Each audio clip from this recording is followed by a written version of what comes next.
जो काल स्वरूप हैं, दुष्टों के समूह रूपी वन के भस्म करने वाले अग्नि हैं, गुणों के धाम और ज्ञान गण हैं, एवं शिवजी और ब्रह्मा जी भी जिनकी सेवा करते हैं, उनसे वैर कैसा। अर्थ वैर छोड़कर उन्हें जानकी जी को दे दो और कृपा निराम परम स्नेही श्री राम जी का भजन करो। रावण को उसके वचन बांध के सम्मान लगे। वह बोला, अरे अभागे, मुंह काला करके यहाँ से निकल जा। तू बूढ़ा हो गया, नहीं तो तुझे मार ही डालता। अब मेरी आंखों को अपना मुंह न दिखला। रावण के ये वचन सुनकर उसने माल्यवान ने अपने मन में ऐसा अनुमान किया कि इसे कृपा निधान श्री राम जी अब मारना ही चाहते हैं। वह रावण को दुर्वचन कहता हुआ उठकर चला गया। तब मेघनाथ क्रोधपूर्वक बोला, सवेरे मेरी करामत देखना, मैं बहुत कुछ करूँगा। थोड़ा क्या कहूँ, जो कुछ वर्णन करूँगा थोड़ा ही होगा। पुत्र के वचन सुनकर रावण को भरोसा आ गया। उसने प्रेम के साथ उसे गोद में बैठा लिया। विचार करते करते ही सवेरा हो गया। वानर फिर चारों दरवाजों पर जा लगे। वानरों ने क्रोध करके दुर्गम किले को घेर लिया। नगर में बहुत ही कोलाहल शोर मच गया। राक्षस बहुत तरह के अस्त्र शस्त्र धारण करके दौड़े और उन्होंने किले पर से पहाड़ों के शिखर ठाए। उन्होंने पर्वतों के करोड़ों शिखर ठाए। अनेक प्रकार से गोले चलने लगे। वे गोले ऐसे गरजते हैं जैसे वज्रपात हुआ हो, बिजली गिरी हो, और योद्धा ऐसे गरजते हैं मानो प्रलयकाल के बादल हो। विकट वानर योद्धा भिड़ते हैं, कट जाते हैं, घायल हो जाते हैं, उनके शरीर जर्जर चलने हो जाते हैं। तब भी वे टलते नहीं, हिम्मत नहीं हारते। वे पहाड़ उठाकर उसे किले पर फेंकते हैं। राक्षस जहाँ के तहाँ जो जहाँ होते हैं वहीं मारे जाते हैं। मेघनाथ के कानों से ऐसा सुना कि वानरों ने आकर फिर किले को घेर लिया। तब वह वीर किले से उतरा और डंका बजाकर उनके सामने चला।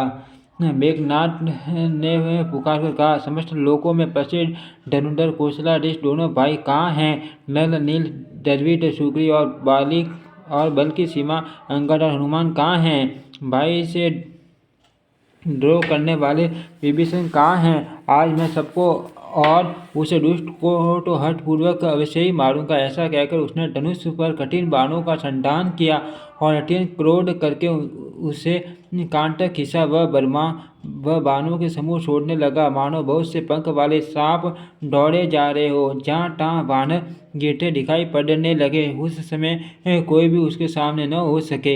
इस वानर जहाँ तहाँ भाग चले। सबको युद्ध की इच्छा भूल गई।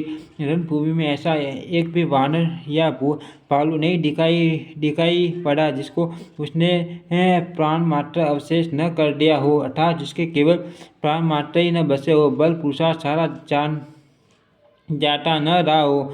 फिर उसने सबको 10 बाण मारे। वानर वीर पृथ्वी पर गिर पड़े। बलवान और धीर मेघनाथ सिंह के समान नाद करके गरजने लगा। सारी सेना को बेहाल व्याकुल देखकर पवनसुत हनुमान क्रोध करके ऐसे दौड़े मानो स्वयं काल दौड़ा आता हो। उन्होंने तुरंत एक बड़ा भारी पहाड़ उखाड़ लिया और बड़े ही क्रोध के साथ उसे मेघनाथ पर छोड़ा। पहाड़ों को आते देखकर वह आकाश में उड़ गया। उसके रथ, सारथी और घोड़े सब नष्ट हो गए, सुर हो गए। हनुमान जी उसे बार बार ललकारते हैं पर वह निकट नहीं आता, क्योंकि वह उनके बल का मर्म जानता था। तब मेघनाथ श्री रघुनाथ जी के पास गया और उसने उनके प्रति अनेकों प्रकार के दुर्वचनों का प्रयोग किया। फिर उसने उन पर अस्त्र शस्त्र डटा और सब हथियार चलाए। प्रभु ने खेल में सबको काट कर अलग कर दिया। श्री राम जी का प्रताप सामर्थ्य देखकर वह मूर्ख लज्जित हो गया और अनेकों प्रकार की माया करने लगा। जैसे कोई व्यक्ति छोटा सा सांप का बच्चा हाथ में लेकर गरुड़ को डरावे और उससे खेल करे। शिवजी और ब्रह्मा जी तक बड़े छोटे सभी जिनकी अत्यंत बलवान और माया की वश में हैं, निःबुद्धि निशाचर उनको अपनी माया दिखलाता है। आकाश में ऊंचे चढ़कर वह बहुत से अंगारे बरसाने लगा। पृथ्वी से जल की धाराएं प्रकट होने लगी। अनेक प्रकार के पिशाच तथा पिशाचिनियां नाच कर मारो काटो की आवाज करने लगी। वह कभी तो विष्ठा, फीब, खून, बाघ और हड्डियां बरसाता था और कभी बहुत से पत्थर फेंके देता था। फिर उसने धूल बरसा कर ऐसा अंधेरा कर दिया कि अपना ही पसारा हुआ हाथ नहीं सूझता था। माया देखकर वानर ककुला उठे। वे सोचने लगे कि इस हिसाब से इसी तरह रहा तो सबका मरण आ बना। यह कौतुक देखकर श्री राम जी मुस्कुराए। उन्होंने जान लिया कि सब वानर भयभीत हो गए। तब श्री राम जी ने एक ही बाण से सारी माया काट डाली, जैसे सूर्य अंधकार के समूह को हर लेता है। तदनंतर उन्होंने कृपा भरी दृष्टि से वानर बालुओं की ओर देखा, जिससे वे ऐसे प्रबल हो गए कि रण में रोने पर भी रोकने पर भी नहीं रुकते। श्री राम जी से आज्ञा मांगकर अंगद आदि वानरों के साथ हाथों में धनुष बाण लिए हुए श्री लक्ष्मण जी क्रुद्ध होकर चले। अनेक उनके लाल नेत्र और चौड़ी छाती और विशाल भुजाएं हिमाचल पर्वत के समान उज्ज्वल गौरव वन शरीर कुश ललाई लिए हुए हैं। इधर रावण ने भी बड़े बड़े योद्धा भेजे, जो अनेकों अस्त्र शस्त्र लेकर दौड़े। पर्वत नख और वृक्ष रूपी हथियार धारण किए हुए वानर श्री रामचंद्र जी की जय पुकार कर दौड़े। वानर और राक्षस सब जोड़ी से जोड़ी भिड़ गए। इधर और उधर दोनों और जय की इच्छा कम न थी, अर्थात प्रबल थी। वानर उनको घुसों और लातों से मारते हैं, दांतों से काटते हैं। विजयशील वानर उन्हें मारकर फिर डांटते भी हैं, मारो मारो, पकड़ो पकड़ो, पकड़ कर मार दो, सिर तोड़ दो और भुजाएं पकड़ कर उखाड़ लो। नवखंडों में ऐसी आवाज़ भर रही है, प्रचंड रुंड डर जहाँ तहाँ दौड़ रहे हैं। आकाश में देवतागण यह कौतुक देख रहे हैं। उन्हें कभी खेद होता है और कभी आनंद। खून गड्ढों में भर भर कर जम गया और उस पर धूल उड़क कर पड़ रही है। वह दृश्य ऐसा है मानो अंगारों के ढेरों पर राख सा रही हो। घायल वीर कैसे शोभित हैं, जैसे फूले हुए पलाश के पेड़। लक्ष्मण और मेघनाथ दोनों योद्धा अत्यंत क्रोध करके एक दूसरे से भिड़ते हैं। एक दूसरे को कोई किसी को जीत नहीं सकता। राक्षस छल बल माया और अनिति अधर्म करता है। तब भगवान अनंत जी लक्ष्मण जी क्रोधित हुए और उन्होंने तुरंत उसके रथ को तोड़ डाला और सारथी को टुकड़े टुकड़े कर दिए। शेष जी लक्ष्मण जी उस पर अनेक प्रकार से प्रहार करने लगे। राक्षस के प्राण मात्र शेष रह गए। श्रावण पुत्र मेघनाथ ने मन में अनुमान किया कि अब तो प्राण संकट आ बना, ये मेरे प्राण हर लेंगे। तब उसने वीर गांठीनी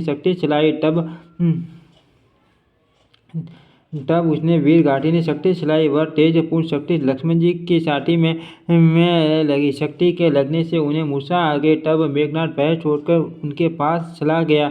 मेघनाथ के सम्मान 100 करोड़ अगणित योद्धा उन्हें उठा रहे हैं, परंतु जगत के आधार श्री शेष जी लक्ष्मण जी उनसे कैसे उठते। तब वे लज्जा कर चले गए। शिव जी कहते हैं, हे गिरिराज सुनो, प्रलय काल में जिन शेष नाग के क्रोध की अग्नि 14 भुवनों को तुरंत ही जला डालती हैं और देवता मनुष्य तथा समस्त सरासर जीव जिनकी सेवा करते हैं, उनको संग्राम में कौन जीत सकता है। इस लीला को वही जान सकता है जिस पर श्री राम जी की कृपा हो। संध्या होने पर दोनों ओर की सेनाएं लौट पड़ी। सेनापति अपनी अपनी सेनाएं संभालने लगे। व्यापक बर्मा अजय संपूर्ण ब्रह्मांड के ईश्वर और करुणा की खान श्री रामचंद्र जी ने पूछा, लक्ष्मण कहाँ हैं। तब तक हनुमान उन्हें ले आए। छोटे भाई को इस दशा में देखकर प्रभु ने बहुत ही दुख माना। जांबवान ने कहा, लंका में सुसेन वैद्य रहता है, उसे ले आने के लिए किसको भेजा जाए। हनुमान जी छोटा रूप धरकर गए और सुसेन को उसके घर समेत तुरंत ही उठा लाए। सुसेन ने आकर श्री राम जी के चरण विंदों में सिर नवाया। उसने पर्वत और औषध का नाम बताया और कहा कि हे पवन पुत्र, औषधि लेने जाओ। श्री राम जी के चरण कमलों में हड्डे रखकर पवन पुत्र हनुमान जी अपना बल बकांग कर अर्थात मैं अभी लिए आता हूँ ऐसा कहकर चले। उधर एक गुप्तचर ने रावण को इस दृश्य की खबर दी। तब रावण काल नेमि के घर आया। रावण ने उसको सारा मरम हाल बतलाया। काल नेमि ने सुना और बार बार सिर पीटा, खेद प्रकट किया। उसने कहा, तुम्हारे देखते देखते जिसने नगर जला डाला, उसका मार्ग कौन रोक सकता है। श्री रघुनाथ जी का भजन करके तुम अपना कल्याण करो। हे नाथ, झूठी बकवाद छोड़ दो। नेत्रों को आनंद देने वाले नीलकमल के समान सुंदर श्याम शरीर को अपने हृदय में रखो।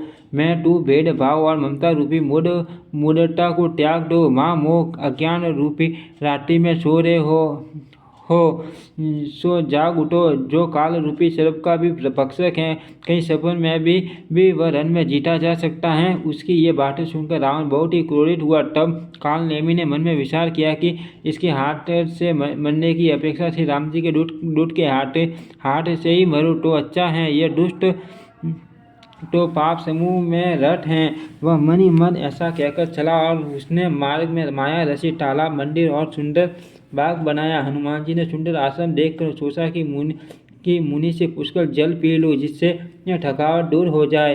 राक्षस वहाँ कपट से मुनि का वेश बनाए विराजमान था। वह मूर्ख अपनी माया से मायापति के दूत को मोहित करना चाहता था। मारुति ने उसके पास जाकर मस्तक नवाया और वह श्री राम जी के गुणों की कथा कहने लगा। वह बोला, रावण और राम में मान युद्ध हो रहा है, राम जी जीतेंगे इसमें संदेह नहीं है। हे भाई मैं यहाँ रहता हुआ ही सब देख रहा हूँ, मुझे ज्ञान दृष्टि का बहुत बड़ा बल है। हनुमान जी ने उससे जल मांगा तो उसने कमंडलू दे दिया। हनुमान जी ने कहा, थोड़े जल से मैं तृप्त नहीं होने का। तब वह बोला, तालाब में स्नान करके तुरंत लौट आओ तो मैं तुम्हें दीक्षा दूँ, जिससे तुम ज्ञान प्राप्त करो। तालाब में प्रवेश करते ही एक मगरी ने अकुलाकर उसी समय हनुमान जी का पैर पकड़ लिया। हनुमान जी ने उसे मार डाला। तब वह दिव्य देह धारण करके विमान पर चढ़कर आकाश को चली। उसने कहा, हे वानर, मैं तुम्हारे दर्शन से पाप रहित हो गई। हे तात श्रेष्ठ मुनि का शाप मिट गया।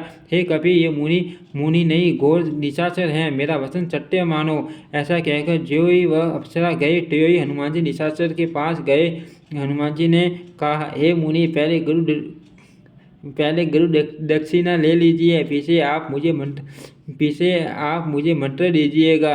हनुमान जी ने उसके सिर को पूंछ में लपेटकर उसे प्रसाद दिया। मरते समय उसने अपना राक्षसी शरीर प्रकट किया। उसने राम राम कहकर प्राण छोड़े। यह उसके मुँह से राम नाम का उच्चारण सुनकर हनुमान जी मन में हर्षित होकर चले। उन्होंने पर्वत को देखा पर औसत न पहचान सके। तब हनुमान जी ने एकदम से पर्वत को ही उखाड़ लिया। पर्वत लेकर हनुमान जी रात्रि में आकाश मार्ग से दौड़ चले और अयोध्यापुरी के ऊपर पहुंच गए। भरत जी ने आकाश मार्ग में अत्यंत विशाल स्वरूप देखा। तब मन में अनुमान किया कि यह कोई राक्षस है। उन्होंने कान तक धनुष को खींचकर बिना फल का एक बाण मारा। बाण लगते ही हनुमान जी राम राम रघुपति का उच्चारण करते हुए मूर्छित होकर पृथ्वी पर गिर पड़े। प्रिय वचन राम नाम का सुनकर भरत जी उठकर दौड़े और बड़ी उतावली से हनुमान जी के पास आए। हनुमान जी को व्याकुल देखकर उन्होंने हृदय से लगा लिया, बहुत तरह से जगाया, पर वे जागते न थे। तब भरत जी का मुख उदास हो गया। वे मन में बड़े दुखी हुए और नेत्रों में विचार के आंसुओं को जल भरकर ये वचन बोले, जिस विधाता ने मुझे श्री राम से विमुख किया, उसी ने फिर यह भयानक दुख भी दिया। यदि मन, वचन और शरीर से श्री राम जी के चरण कमलों में मेरा निष्कपट प्रेम हो और यदि श्री रघुनाथ जी मुझ पर प्रसन्न हो तो यह वानर थकावट और पीड़ा से रहित हो जाए। यह वचन सुनते ही कपिलराज हनुमान जी कौशलपति श्री रामचंद्र जी की जय हो कहते हुए उठ बैठे। भरत जी ने वानर हनुमान जी को हृदय से लगा लिया। उनका शरीर पुलकित हो गया और नेत्रों में आनंद तथा प्रेम आंसुओं का जल भर आया। रघुकुल तिलक श्री रामचंद्र जी का स्मरण करके भरत जी के हृदय में प्रीति समाती न थी।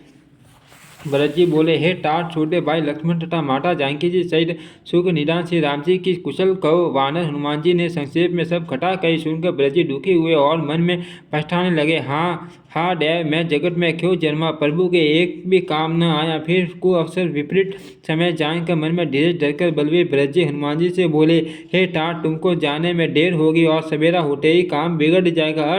तुम पर्वत सहित मेरे बाण पर चढ़ जाओ, मैं तुमको वहाँ भेज दूंगा जहाँ कृपा के धाम श्री राम जी हैं।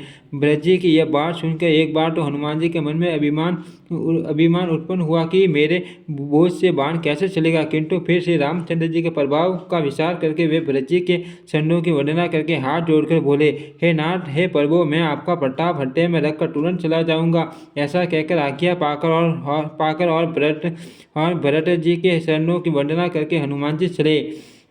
भरत जी के बाहुबल, शील, सुंदर स्वभाव, गुण और प्रभु के शरणों में अपार प्रेम की मन ही मन बारंबार सराहना करते हुए मारुति श्री हनुमान जी चले जा रहे हैं।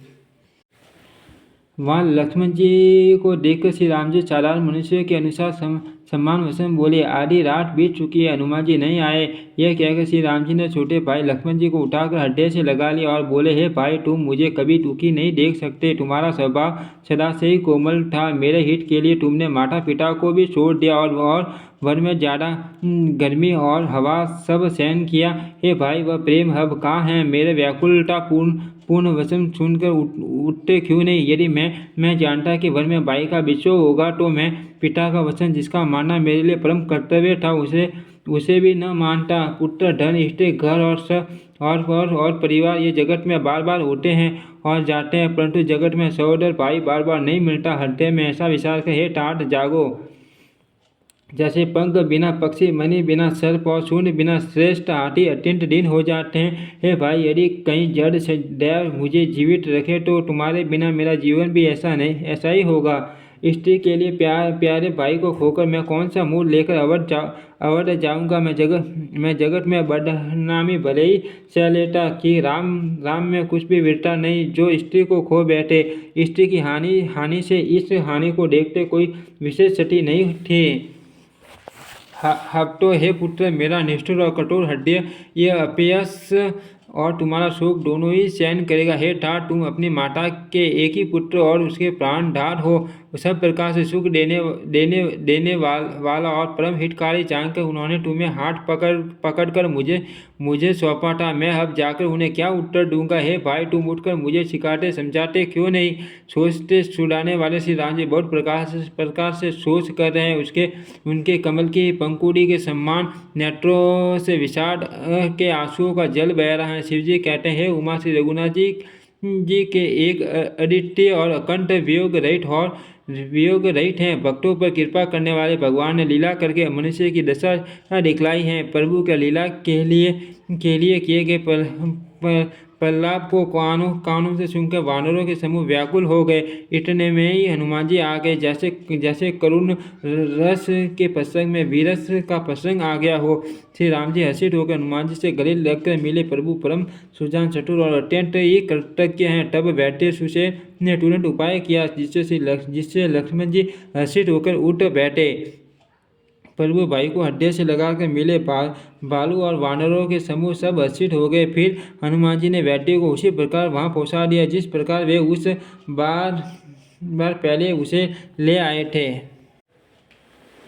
ये समाचार जब रावण ने सुना, तब उसने अत्यंत विषाद से बार बार सिर पीटा। वह व्याकुल होकर कुंभकर्ण के पास गया और बहुत से उपाय करके उसने उसको जगाया।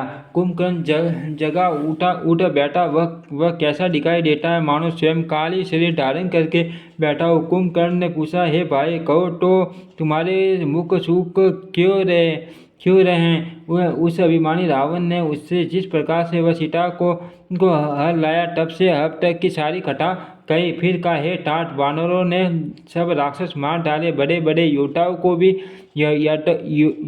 का भी संहार कर डाला। दुर्मुख, देवशत्रु, दिवांतक, मनुष्य भक्षक, नरांतक, भारी योद्धा, अतिकाय और अकंपम तथा महोदर आदि दूसरे सभी रणधीर वीर रणभूमि में मारे गए।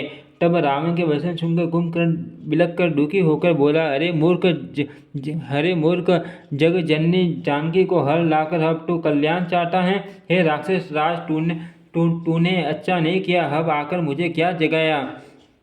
हे ठाठ, हव्य अभिमान छोड़कर श्री राम जी को भजो तो कल्याण होगा। हे रावण, जिनके हनुमान श्री के सेवक हैं, वे श्री रघुनाथ जी क्या मनुष्य हैं? हाय भाई, तूने बुरा किया जो पहले ही आकर मुझे ये हाल नहीं सुनाया। हे स्वामी, तुमने उस परम देवता का विरोध किया जिसके शिव, ब्रह्मा आदि देवता सेवक हैं। नारद मुनि ने मुझे जो ज्ञान कहा था वह मैं तुझसे कहता हूँ, पर अब तो समय जाता रहा। हे भाई, अब तो अंतिम बार अकवा कर भरकर मुझसे मिल ले। मैं जाकर अपने नेत्र चपल करूँ। तीनों तापों को छुड़ाने वाले श्याम शरीर कमल नेत्र श्री राम जी के जाकर दर्शन करूँ। श्री रामचंद्र जी के रूप और गुणों को स्मरण करके वह एक क्षण के लिए प्रेम में मगन हो गया। फिर रावण ने करोड़ों करोड़ों घड़े मदिरा और अनेकों भैंस मंगवाए। भैंसे खाकर और मदिरा पीकर वह वज्र घाट बिजली गिरने के समान गरजा। मद से शूर रण के उत्साह से पूर्ण कुंभकर्ण किला छोड़कर चला। सेना भी साथ नहीं चली। उसे देखकर विभीषण आगे आए और उसके चरणों पर गिर कर अपना नाम सुनाया। छोटे भाई को उठाकर उसने हृदय से लगा लिया और श्री रघुनाथ जी का भक्त जानकर वे उसके मन को प्रिय लगे। विभीषण ने कहा, हे तात, परम हिट कर चला एवं विचार कहने पर रावण ने मुझे लात मारी। उसी गलानी के मारे मैं श्री रघुनाथ जी के पास चला आया। दिन देखकर प्रभु के मन को मैं बहुत प्रिय लगा। कुंभकर्ण ने कहा, हे पुत्र सुन, रावण तो काल के वश हो गया है। उसके सिर पर मृत्यु नाच रही है। वह क्या अब उत्तम शिक्षा मान सकता है? हे विभीषण, तू डरने हैं। हे तात, तू राक्षस कुल का भूषण हो गया। हे भाई, तूने अपने कुल को डेढ़ी पे मान कर दिया। जो शुभ और सुख के समुद्र श्री राम जी को भजा।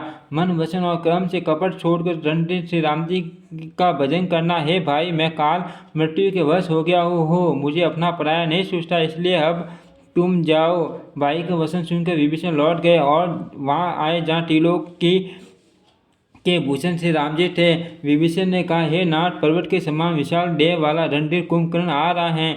वानरों ने जब कानों से इतना सुना तब वे बलवान किलाकर हर्ष ध्वनि करके दौड़े। वृक्ष और पर्वत उखाड़ कर उठा लिए और क्रोध से डांट कटक ताक कर उन्हें उसके ऊपर डालने लगे। ऋण वानर एक बार में ही करोड़ों पहाड़ों के शिखरों से उस पर प्रहार करते हैं, परंतु इससे न तो उसका मन ही मुड़ा विचलित हुआ और न शरीर ही टला। जैसे मदरा के फलों की मार से हाथी पर कुछ भी असर नहीं होता।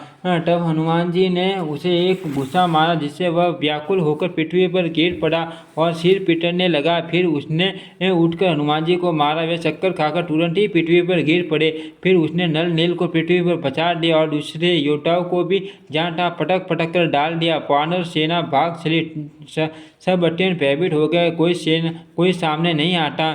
सुग्रीव समेत अंगदादी वानरों को मूर्छित करके फिर वह अमरिमित बल की सीमा कुंभकर्ण वानरराज सुग्रीव को कांख में दबाकर चला। शिवजी कहते हैं, हे उमा, श्री रघुनाथ जी वैसे ही नरलीला कर रहे हैं जैसे गरुड़ सर्पों के समूह में मिलकर खेलता हो, जो भौए के इशारे मात्र से बिना परिश्रम के काल को भी खा जाता है। उसे कहीं ऐसी लड़ाई शोभा देती है। भगवान इसके द्वारा जगत को पवित्र करने वाली वह कीर्ति फैलाएंगे, जिसे गा कर मनुष्य भवसागर से तर जाएंगे। मूर्छा जाती रही। तब मारुति हनुमान जी जागे और फिर वे सुग्रीव को खोजने लगे। सुग्रीव की भी मूर्छा दूर हुई। तब वे मुर्दे से होकर खिसक गए, कांख से नीचे गिर पड़े। कुंभकर्ण ने उनको मृतक जाना। उन्होंने कुंभकर्ण के नाक कान दांतों से काट लिए और फिर गरज कर आकाश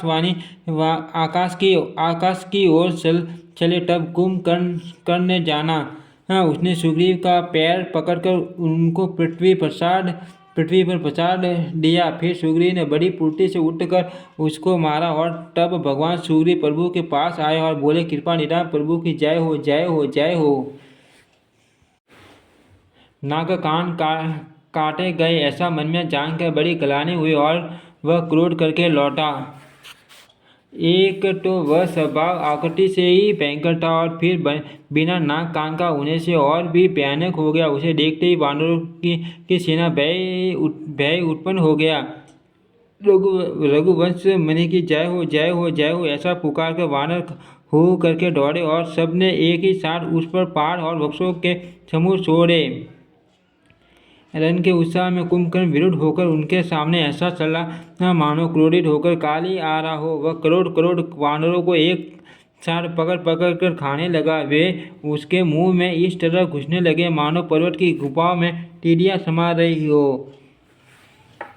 करोड़ों वानरों को पकड़कर उसने शरीर से मसल डाला। करोड़ों को हाथों से हाथों से मलकर पृथ्वी की धूल में मिला दिया। पेट में गए हुए भालू और वानरों के ठट उसके मुख, नाक और कानों की राह से निकल निकल कर भाग रहे हैं। रन के मद में मत राक्षस कुंभकर्ण इस प्रकार गर्वित हुआ मानो विधाता ने उसको सारा विश्व अर्पण कर दिया हो और उसे वह ग्रास कर जाएगा।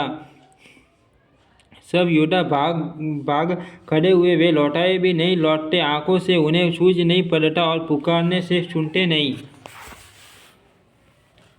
कुंभकर्ण ने वानर सेना को तितर बितर कर दिया। यह सुनकर राक्षस सेना भी दौड़ी।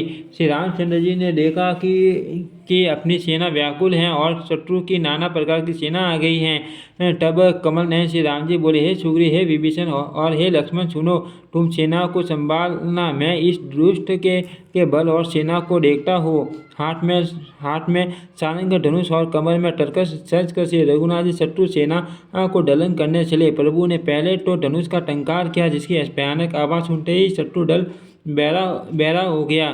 फिर सत्य प्रतिज्ञ श्री राम जी ने एक लाख बाण छोड़े। वे ऐसे चले मानो पंख वाले काल सर्प चले हो। जहाँ तहाँ बहुत से बाण चले, जिनसे भयंकर राक्षस योद्धा कटने लगे। उनके शरण छाटे सिर और भूचंड कट रहे हैं।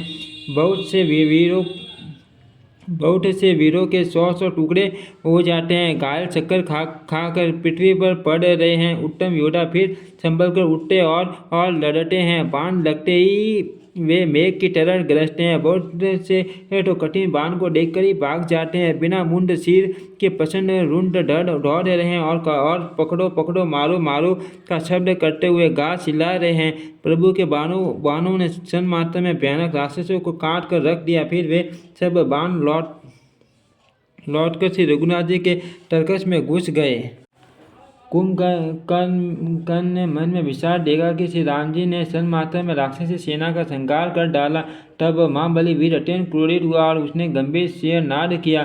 वह क्रोध करके पर्वत उखाड़ लेता और जहाँ भारी भारी वानर योद्धा होते हैं वहाँ डाल देता। कुंभकर्ण ने मन में विचार कर देखा कि श्री राम जी ने क्षण मात्र में राक्षसी सेना का संहार कर डाला। तब वह महाबली वीर अत्यंत क्रोधित हुआ और उसने गंभीर से नाद किया। वह क्रोध करके पर्वत उखाड़ लेता और जहाँ भारी भारी वानर योद्धा होते हैं वहाँ डाल देता। बड़े बड़े पर्वतों को आते देखकर प्रभु ने उनको बाणों से काट कर धूल के समान चूर कर डाला। फिर श्री रघुनाथ जी ने क्रोध करके धनुष को टांग कर बहुत से अत्यंत भयानक बाण छोड़े। वे बाण कुंभकर्ण के शरीर में घुस कर पीछे इस प्रकार निकल जाते हैं कि उनका पता नहीं चलता। जैसे बिजलियाँ बादल में समा जाती हैं। उसके काल से शरीर से रूधिर बहता हुआ ऐसी शोभा देता है मानो काजल के पर्वत से गेरू के पनाले बह रहे हो। उसे व्याकुल देखकर ऋष वानर दौड़े। वे ज्यों ही निकट आए त्यों ही वह हंसा और बड़ा घोर शब्द करके गरजा तथा करोड़ वानरों को पकड़कर वह गजराज की तरह उन्हें पृथ्वी पर पटकने लगा और रावण की दुहाई देने लगा। यह देखकर ऋष वानरों के झुंड ऐसे भागे जैसे भेड़ियों को देखकर भेड़ों के झुंड। शिवजी कहते हैं, हे भवानी, वानर भालू व्याकुल होकर आर्तवाणी से पुकारते हुए भाग चले। वे कहने लगे, ये राक्षस दुर्विषण के समान है, जो हब वानर कुल रूपी देश में पड़ना चाहता है। हे कृपा रूपी जल के धारण करने वाले मेघ रूप श्री राम, हे खर शत्रु, हे शरणागत के दुख हरने वाले रक्षा कीजिए। करुणा के भरे वचन सुनते ही भगवान धनुष बाण छुड़ाकर चले। माँ बलशाली श्री राम जी ने सेना को अपने पीछे कर लिया और वे अकेले क्रोधपूर्वक चले आगे बढ़े। उन्होंने धनुष को खींचकर 100 बाण संतान किए। बाण छूटे और उसके शरीर में समा गए। ये बाणों के लगते ही वह क्रोध में भरकर दौड़ा। उसके दौड़ने से पर्वत डगमगाने लगे और पृथ्वी हिलने लगी। उसने एक पर्वत उकाल लिया। रघुकुल तिलक श्री राम जी ने उसकी वह भुजाई काट दी। तब वह बाएं हाथ में पर्वत को लेकर दौड़ा। प्रभु ने उसकी वह भुजा भी काट कर पृथ्वी पर गिरा दी। भुजा भुजाऊ के कट जाने पर वह दुष्ट कैसी कैसी शोभा पाने लगा, जैसे बिना पंख का मंत्राचल पहाड़ हो। उसने उग्र दृष्टि से प्रभु को देखा, मानो तीनों लोकों के निकल निकल जाना चाहता हो।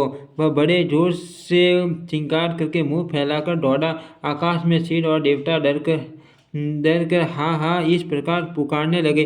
करुणा निधान भगवान ने देवताओं को भयभीत जाना। तब उन्होंने धनुष को कान तक तान कर राक्षस के मुख को बाणों के समूह भर दिया, तो भी वह महाबली पृथ्वी पर न गिरा। मुख में बाण भरे हुए वह प्रभु के सामने दौड़ा, मानो काल रूपी सजीव टर्कस ही आ रहा हो। तब प्रभु ने क्रोध करके ठीक से बाण लिया और उसके सिर को धड़ से अलग कर दिया।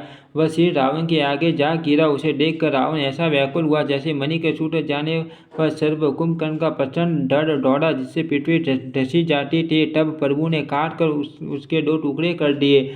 वानर, भालू और निशाचरों को अपने नीचे दबाते हुए वे दोनों टुकड़े पृथ्वी पर ऐसे पड़े जैसे आकाश से 2 पहाड़ गिर रहे हो। उसका तेज प्रभु श्री रामचंद्र जी के मुख में समा गया। यह देखकर देवता और मुनि सभी ने आश्चर्य माना। देवता नगाड़े बजाते, हर्षित होते और स्तुति करते हुए बहुत से फूल बरसा रहे हैं। विनती करके सब देवता चले गए। उसी समय देव ऋषि नारद आए। आकाश के ऊपर से उन्होंने श्री हरि के सुंदर वीर युक्त गुण समूह का गान किया, जो प्रभु के मन को बहुत ही भाया। मुनि यह कहकर चले गए कि अब दुष्ट रावण को शीघ्र ही मारिए। उस समय श्री रामचंद्र जी रणभूमि में आकर अत्यंत सुशोभित हुए।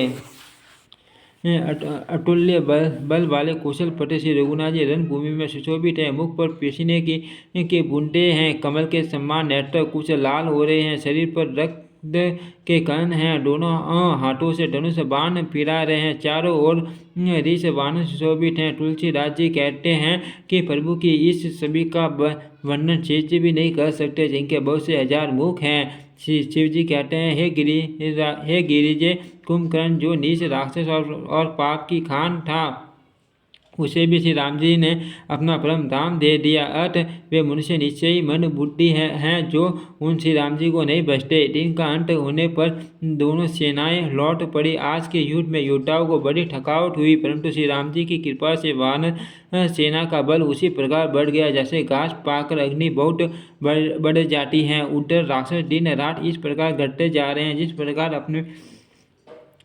अपने मुख से कहने पर पुण्य घट जाते हैं। रावण बहुत विलाप करते हैं, बार बार भाई कुंभकर्ण का सिर कलेजे से लगाता है। स्त्रियां उसके बड़े भारी तेज और बल को बखान करके हाथों से छाती पीट कर रो रही हैं। उसी समय मेघनाथ आया और उसने बहुत सी कटाई कहकर पिता को समझाया और कहा, कल मेरा पुरुषार्थ देखिएगा, अभी बहुत बड़ाई क्या करूँ। हे तात, मैंने अपने इष्ट देव जो बल और रट मैंने अपने इष्ट देव से जो बल और रट पाया था वह बल और रट अब तक आपको नहीं दिखलाया था। इस प्रकार डींग मारते हुए सवेरा हो गया। लंका के चारों दरवाजे पर बहुत से वानर आ डटे। इधर काल के समान वीर वानर, भालू और उधर अत्यंत रणधीर राक्षस, दोनों ओर के योद्धा अपनी अपनी जय के लिए लड़ रहे हैं। हे गरुड़, उनके युद्ध का वर्णन नहीं किया जा सकता। मेघनाथ उसी पूर्वोक्त मायामय रथ पर चढ़कर आकाश में चला गया और अट्टहास करके गरजा, जिससे वानरों की सेना में भय छा गया। वह शक्ति शूल, तलवार, कृपाण आदि शस्त्र एवं वज्र आदि बहुत से आयुध चलाने तथा फर्श से परिघ पत्थर आदि डालने और बहुत से बाणों की वृष्टि करने लगा। आकाश में 10 दिशाओं में बाण छा गए, मानो मघा नक्षत्र के बादलों ने झड़ी लगा दी हो। पकड़ो पकड़ो, मारो, ये शब्द कानों से सुनाई पड़ते हैं, पर जो मार रहा है उसे कोई नहीं जान पाता। पर्वत और वृक्ष को लेकर वानर आकाश में दौड़कर जाते हैं, पर उसे देख नहीं पाते। इससे दुखी होकर लौट आते हैं। मेघनाथ के माया के बल से अटपटी घाटियों और राष्ट्रों और पर्वत कंडराओं बाणों के पिंजरे बना दिए, बाणों से सा दिया। अब कहाँ जाए यह सोचकर रास्ता न पाकर वानर व्याकुल हो गए, मानो पर्वत इंद्र की कैद में पड़े हो। मेघनाथ, मारुति, हनुमान, अंगद, नल और नील आदि सभी बलवानों को व्याकुल कर दिया। फिर उसने लक्ष्मण जी, सुग्रीव और विभीषण को बाणों से मारकर उनके शरीर को चलनी कर दिया।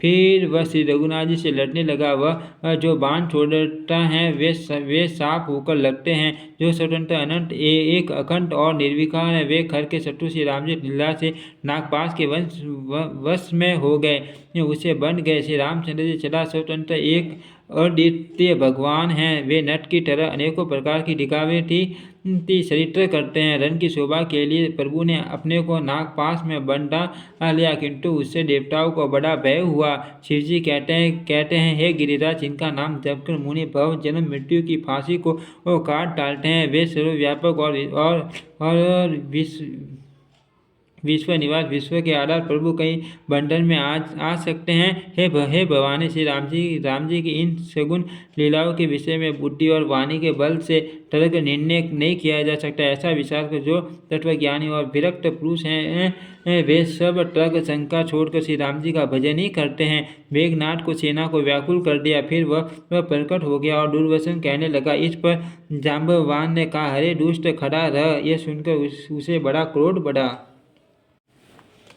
अरे मूर्ख, मैं बूढ़ा जानकर तुझको छोड़ दिया था।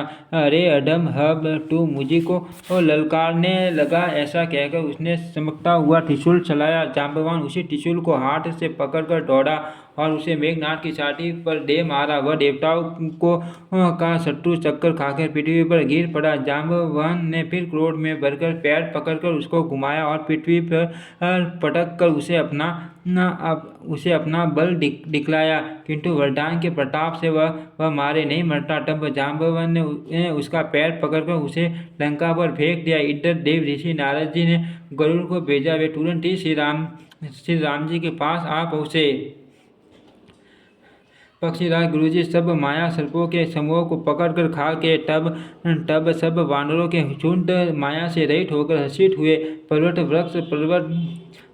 वृक्ष पत्थर और नख धारण किए वानर क्रोधित होकर दौड़े। निशाचर विशेष व्याकुल होकर भाग चले और भागकर किले पर चढ़ गए। मेघनाथ की मूर्छा छूटी। तब पिता को देखकर उसे बड़ी शर्म लगी।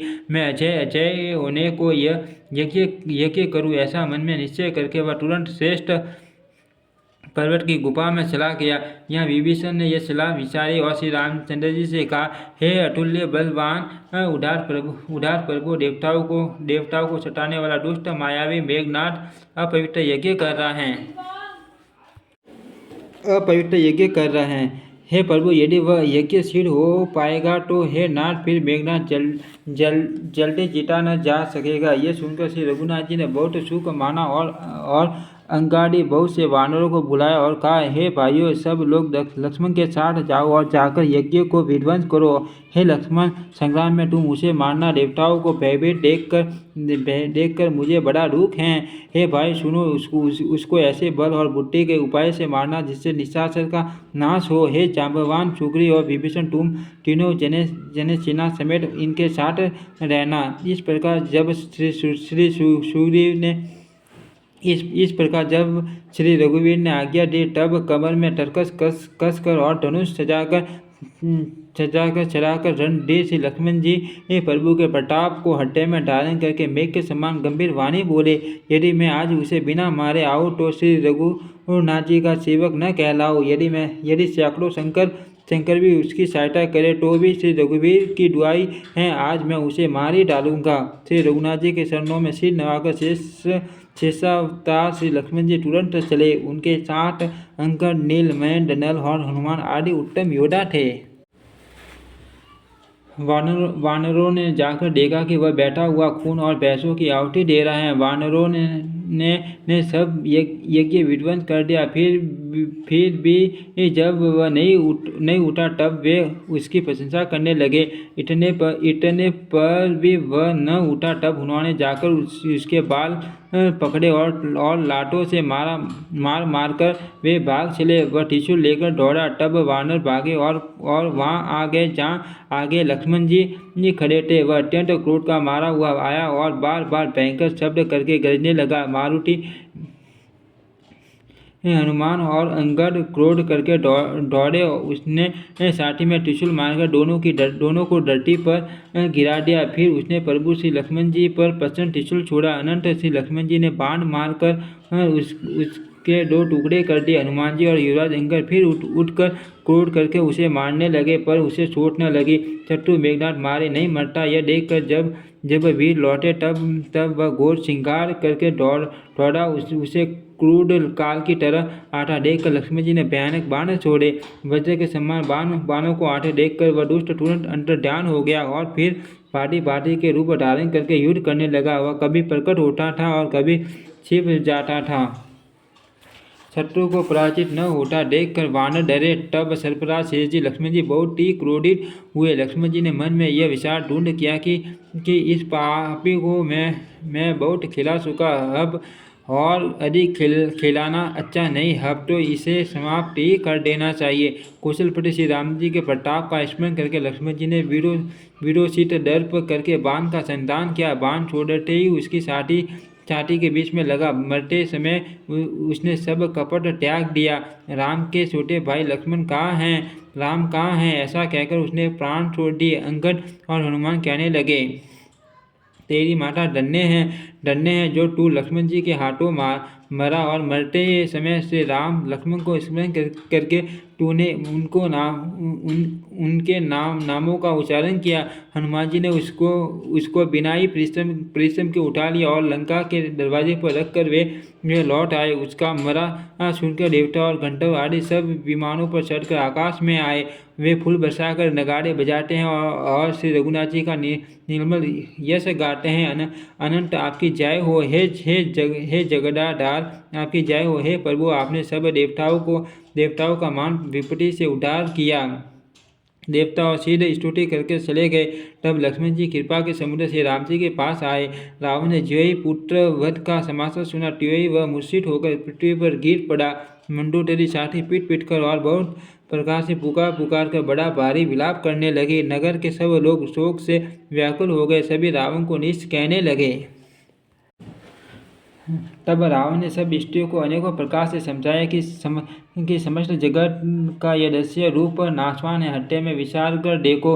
रावण ने उनको ज्ञान का उपदेश किया। वह स्वयं तो नीच है, पर उसकी कथा बातें शुभ और अपवित्र हैं। दूसरों को उपदेश देने में तो बहुत लोग निपुण होते हैं, पर ऐसे लोग अधिक नहीं है जो उपदेश के अनुसार आचरण भी करते हैं।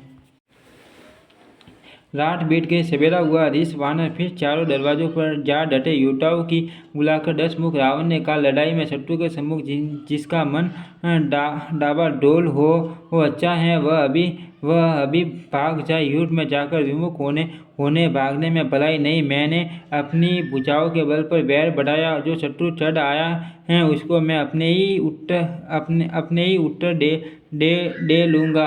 ऐसा कहकर उसने पवन के समान तेज चलने वाला रथ सजाया। सारे जुझाऊ लड़ाई के बाजे बजने लगे। अब अतुल्य बलवान वीर ऐसे चले मानो काजल की आंधी चली हो। उस समय असंख्य अशकुन होने लगे, पर अपनी भुजाओं के बल का बड़ा गर्व होने से रावण उन्हें गिनता नहीं है।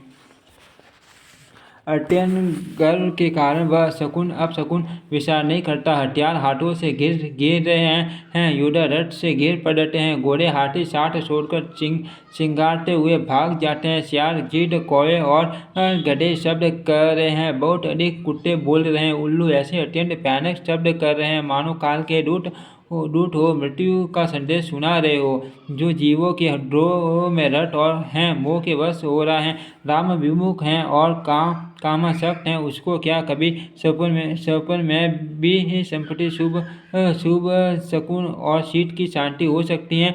राक्षसों की अपार सेना चली, चतुरंगिनी सेना की बहुत सी टुकड़ियां हैं, अनेकों प्रकार के वाहन रथ और सवारियां हैं तथा बहुत से रंगों की अनेकों पटाखाएं और ध्वजाएं हैं।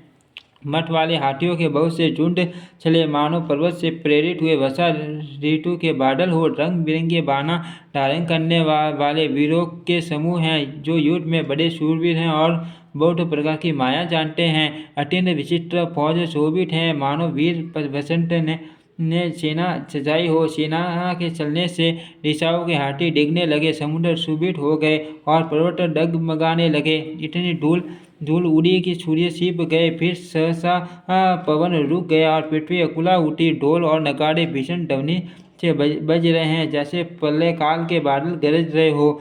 मेरी भेरी नफीरी तुरई और सेनाई में योद्धाओं को सुख देने वाले मारू राग बज रहा है। सब वीर सिंह नाद करते हैं और अपने अपने बल पौरुष का बखान कर रहे हैं। रावण ने कहा, हे उत्तम योद्धाओं, सुनो, तुम 20 वानरों को ठट को मसल डालो और मैं दोनों राजकुमार भाइयों को मारूंगा। ऐसा कहकर उसने अपनी सेना सामने चलाई। वे विशाल और काल के समान कराल वानर भालू दौड़े, मानो पंख वाले पर्वतों के समूह उड़ रहे हो। वे अनेक वर्णों के नख दांत पर्वत और बड़े बड़े वृक्ष ही उनके हथियार हैं। वे बड़े बलवान हैं और किसी का भी डर नहीं मानते। रावण रूपी मठ वाले हाथी के लिए सिंह रूप श्री राम जी की जय जयकार करके वे उनके सुंदर यश का बखान करते हैं। दोनों ओर के योद्धा जय जयकार करके अपनी अपनी जोड़ी जान चुनकर इधर श्री रघुनाथ जी का और उधर रावण का बखान करके परस्पर भिड़ गए। रावण को रथ पर और श्री रघुवीर को बिना रथ के देखकर विभीषण अधीर हो गए। प्रेम अधिक होने से उनके मन में संदेह हो गया कि वे बिना रथ के रावण को कैसे जीत सकेंगे। श्री राम जी के चरणों की वंदना करके वे स्नेहपूर्वक कहने लगे, हे नाथ, आपको न रथ है, न तन की रक्षा करने वाला कवच है और न जूते ही हैं। वह बलवान वीर रावण किस प्रकार जीता जाएगा। कृपा निदान श्री राम जी ने कहा, हे सके, सुनो, जिससे जय होती है वह रथ दूसरा ही है। शौर्य और धैर्य उस रथ के पहिए हैं, चट्टे और शील सदासर उसकी मजबूत ध्वजा और पटाखा है। बल, विवेक, दम, इंद्रियों का वश में होना और परोपकार, ये 4 उसके घोड़े हैं, जो क्षमा, दया और समता रूपी डोरी से रथ में जोड़े हुए हैं। ईश्वर का भजन ही उस रथ को चलाने वाला चतुर सारथी हैं। वैराग्य ढाल है और संतोष तलवार है। दान प्रसा है, बुद्धि प्रसन्न शक्ति है। श्रेष्ठ विज्ञान कठिन धनुष है। निर्मल पाप रहित और असल स्थिर मन तर्कस के सम्मान है। सम मन का वश में होना, अहिंसादि यम और शौचादि नियम, ये बहुत से बाण हैं। ब्राह्मणों और गुरु का पूजन अभेद्य कवच है। इसके समान विजय का दूसरा उपाय नहीं। हे सके, ऐसा धर्ममय रथ जिसके हो उसके लिए जीतने को कहीं शत्रु ही नहीं। हे धीर बुद्धि वाले सखा, सुनो, जिसके पास ऐसा टुंड रथ हो वह भी संसार जन्म मृत्यु रूपी मान दुर्जय शत्रु को भी जीत सकता है। रावण की तो बात ही क्या। प्रभु के वचन सुनकर विभीषण जी ने हर्षित होकर उनके चरण कमल पकड़ लिए और कहा, हे कृपा और सुख के समूह श्री राम जी, आपने इसी बहाने मुझे मान उपदेश दिया। उधर से रावण ललकार रहा है और इधर से अंकर और हनुमान राक्षस और ऋष वानर अपने अपने स्वामी की दुहाई देकर लड़ रहे हैं। ब्रह्मा आदि देवता और अनेकों सिद्ध तथा मुनि विमानों पर चढ़े हुए आकाश से युद्ध देख रहे हैं। शिवजी कहते हैं, हे उमा, मैं भी उस समाज में था और श्री राम जी के रंग रणोत्सव की लीला देख रहा था। दोनों ओर के योद्धा रण रस में मठ वाले हो रहे हैं। वानरों को श्री राम जी का बल है, इससे वे जयशील हैं, जीत रहे हैं, एक दूसरे से भिड़ते हैं और ललकारते हैं हैं और एक दूसरे को मसल कर पृथ्वी पर डाल देते हैं। वे मारते, काटते, पकड़ते और पछाड़ देते हैं और सिर तोड़कर उन्हीं सिरों से दूसरों को मारते हैं। पेड़ फाड़ते हैं, भुजाएं उखाड़ते हैं और योद्धाओं को पैर पकड़कर पृथ्वी पर पटक देते हैं। राक्षस योद्धाओं को बालू पृथ्वी में गाड़ देते हैं और ऊपर से बहुत सी बालू डाल देते हैं। और युद्ध में शत्रुओं से विरुद्ध हुए वीर वानर ऐसे दिखाई पड़ते हैं मानो बहुत से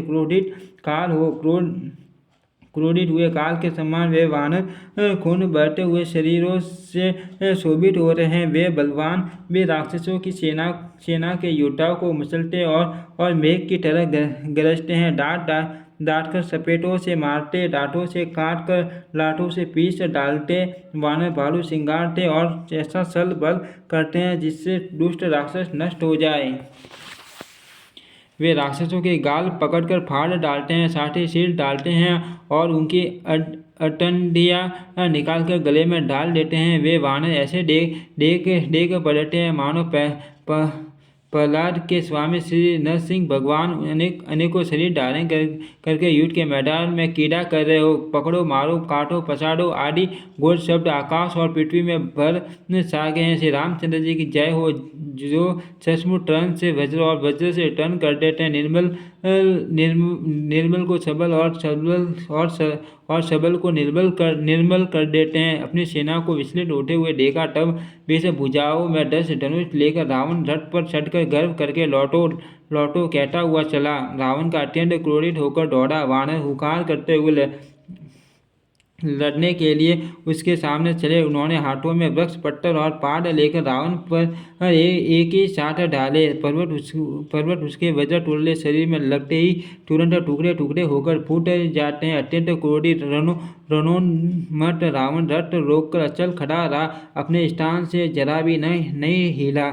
उसे बहुत ही क्रोध हुआ। वह इधर उधर झपटकर वानर योद्धाओं को मचलने लगा। अनेकों वानर भालू हे अंगद, हनुमान रक्षा करो पुकारते हुए भाग चले। हे रघुवीर, हे गोसाई रक्षा कीजिए, यह दुष्ट काल की बाटी हमें खा रहा है। उसने देखा कि सब वानर भाग छूटे। तब रावण ने 10 धनुषों पर बाण संतान किए। उसने धनुष पर संतान करके बाणों के समूह छोड़े। वे बाण सर्प की तरह उड़कर जा लगते थे। पृथ्वी, आकाश और दिशा विदिशा सर्वथा बाण भर रहे हैं। वानर भागो तो कहाँ, अत्यंत कोलाहल मच गया। वानर बालुओं की सेना व्याकुल होकर आठ पुकार करने लगी। हे रघुवीर, हे करुणा सागर, हे पीड़ितों के बंधु, हे सेवकों की रक्षा करके उनके दुख हरने वाले हरि। अपनी सेना को व्याकुल देखकर कमर में तरकस कसकर और हाथ में धनुष लेकर श्री रघुनाथ जी के चरणों पर मस्तक नवाकर लक्ष्मण जी क्रोधित होकर चले। लक्ष्मण जी ने पास जाकर कहा, अरे दुष्ट वानर भालुओं को क्या मार रहा है? मुझे देख, मैं तेरा काल हूँ। रावण ने कहा, अरे मेरे पुत्र के घातक, मैं तुझे को ढूंढ रहा था। आज तुझे मारकर अपनी छाती ठंडी करूंगा। ऐसा कहकर उसने प्रसन्न बाण छोड़े। लक्ष्मण जी ने सबके सैकड़ों टुकड़े कर डाले। रावण ने करोड़ों अस्त्र शस्त्र चलाए। लक्ष्मण जी ने उनको तिलक के बराबर करके काट कर हटा दिया। फिर अपने बाणों से उस पर प्रहार किया और उसके रथ को तोड़कर सारथी को मार डाला। रावण के 10 मस्तकों में 100 बाण मारे। वे सिरों में ऐसे बैठ गए मानो पहाड़ के शिखरों में सर्प प्रवेश कर रहे हो।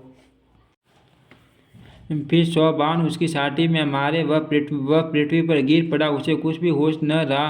फिर मूर्छा छूटने पर वह प्रबल रावण उठा और उसने वह शक्ति चलाई जो ब्रह्मा जी ने उसे दी थी। वह ब्रह्मा की दी हुई प्रसन्न शक्ति लक्ष्मण जी की ठीक छाती में लगी। वीर लक्ष्मण जी व्याकुल होकर गिर पड़े। तब रावण उन्हें उठाने लगा, पर उसके अतुलित बल की महिमा यूं ही रह गई, व्यर्थ हो गई। वह उन्हें उठा न सका। जिनके एक ही सिर पर ब्रह्मांड रूपी भवन ढूल के एक कण के समान विराजता है, उन्हें मूर्ख रावण उठाना चाहता है। वह तीनों भुवनों के स्वामी लक्ष्मण जी को नहीं जानता। यह देखकर पवन पुत्र हनुमान जी कठोर वचन में बोलते हुए दौड़े। हनुमान जी के आते ही रावण उन पर अत्यंत भयंकर गुस्से का प्रहार किया। हनुमान जी ने घुटने टेक कर रह गए, पृथ्वी पर गिरे नहीं और फिर क्रोध से भरे हुए संभाल कर उठे। हनुमान जी ने रावण को एक गुस्सा मारा। वह ऐसा गिर पड़ा जैसे वज्र की मार से पर्वत गिरा हो। मूसा भंग होने पर फिर वह जागा और हनुमान जी के बड़े भारी बल को चलाने लगा। हनुमान जी ने कहा, मेरे पौरुष का धिक्कार है और मुझे भी धिक्कार है।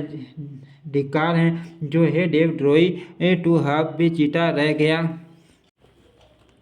ऐसा कहकर और लक्ष्मण जी को उठाकर हनुमान जी श्री रघुनाथ जी के पास ले आए। यह देखकर रावण को आश्चर्य हुआ। श्री रघुवीर ने लक्ष्मण जी से कहा, हे भाई हड्डे में समझो, तुम काल के भी भक्षण और देवताओं के रक्षक हो। हे ये वचन सुनते ही कृपालु लक्ष्मण जी उठ बैठे। वह कराल शक्ति आकाश को चली गई। लक्ष्मण जी फिर धनुष बाण लेकर दौड़े और बड़ी शीघ्रता से शत्रु के सामने आ पहुँचे। फिर उन्होंने बड़ी ही शीघ्रता से रावण के रथ को चूर कर और सारथी को मारकर उसे रावण को व्याकुल कर दिया। 100 बाणों से उसका हृदय बेध लिया, जिसे रावण अत्यंत व्याकुल होकर पृथ्वी पर गिर पड़ा। तब दूसरा सारथी उसे रथ में डालकर तुरंत ही लंका को ले गया। प्रताप के समूह श्री रघुवीर के भाई लक्ष्मण जी फिर आकर प्रभु के चरणों में प्रणाम किया। वह लंका में रावण मूर्छा से जाकर कुछ यज्ञ करने लगा। वह मूर्ख और अत्यंत अज्ञानी हट वश श्री रघुनाथ जी से विरोध करके विजय चाहता है। यहाँ विभीषण जी ने सब खबर पाई और तुरंत जाकर श्री रघुनाथ जी को कह सुनाई कि हे नाथ, रावण एक यज्ञ कर रहा है, उसके सिर होने पर वह अभागा सहज ही नहीं मरेगा। हे नाथ, तुरंत वानर योद्धाओं को भेजिए जो यज्ञ का विध्वंस करे, जिससे रावण युद्ध में आवे। प्राप्त काल होते ही प्रभु ने वीर योद्धाओं को भेजा। हनुमान और अंगद आदि सब प्रधान वीर दौड़े। वानर खेल से ही कूदकर लंका पर जा चढ़े और निर्भय रावण के महल में जा घुसे। ज्यों ही उसको यज्ञ करते देखा, त्यों ही सब वानरों को बहुत क्रोध हुआ। उन्होंने कहा, अरे ओ निर्लज, रणभूमि में घर भाग आया और यहाँ आकर बगुले का सा ध्यान लगाकर बैठा है। ऐसा कहकर अंगद ने लात मारी, पर उसने इनकी ओर देखा भी नहीं। उसे दुष्ट का मन स्वार्थ में अनुरूप था। जब उसने नहीं देखा, तब वानर क्रोध करके उसे डांटों से पकड़कर काटने और लातों से मारने लगे। स्त्रियों को बाल पकड़कर घर से बाहर घसीट लाए। वे अत्यंत ही दीन होकर पुकारने लगी। तब रावण काल के समान क्रोधित होकर उठा और वानरों को पैर पकड़कर पटकने लगा। इसी बीच में वानरों ने यज्ञ विध्वंस कर डाला। यह देखकर वह मन में हारने लगा, निराश होने लगा। यह विध्वंस करके सब चतुर वानर रघुनाथ जी के पास आ गए। तब रावण जीने की आशा छोड़कर क्रोधित होकर चला। चलते समय अत्यंत भयंकर अमंगल अपशकुन होने लगे। गिद्ध उड़ कर उसके सिरों पर बैठने लगे, किंतु वह काल के वश था, इससे किसी भी अपशकुन को नहीं मानता था। उसने कहा, युद्ध का डंका बजाओ। निशाचरों को अपार सेना चली। उसमें बहुत से हाथी, रथ, घुड़सवार और पैदल हैं। वे दुष्ट प्रभु के सामने कैसे दौड़े, जैसे पतंगों के समूह अग्नि की ओर जलने के लिए दौड़ते हैं। इधर देवताओं ने स्तुति की कि हे श्री राम जी, इसने हमको दारुण दुख दिए हैं, अब आप इसे अधिक न खिलाइए। जानकी जी बहुत ही दुखी हो रही हैं। देवताओं के वचन सुनकर प्रभु मुस्कुराए। फिर श्री रघुवीर ने उठकर बाण छुड़ाए। मस्तक पर जटाओं के जूड़े को कसकर बांधे हुए हैं। उसके बीच में पुष्प गुटे हुए शोभित हो रहे हैं। लाल नेत्र और मेघ के समान श्याम शरीर वाले और संपूर्ण लोकों के नेत्रों को आनंद देने वाले हैं। प्रभु ने कमर में फेंटा तथा तरकस कस लिया और हाथ में कठोर सारंग धनुष ले लिया। प्रभु ने हाथ में सारंग धनुष लेकर कमर में बाणों की खान अक्षय सुंदर तरकस कस लिया। उनके भुज दंड पुष्ट हैं और मनोर चौड़ी छाती पर ब्राह्मण प्रभु जी के शरण का चिन्ह शोभित है। तुलसीदास जी कहते हैं, ज्यों ही प्रभु धनुष बाण हाथ में लेकर पिराने लगे, त्यों ही ब्रह्मांड दिशाओं के हाथी कच्छप शेषजी पृथ्वी समुद्र और पर्वत सभी डगमगा उठे। भगवान की शोभा देखकर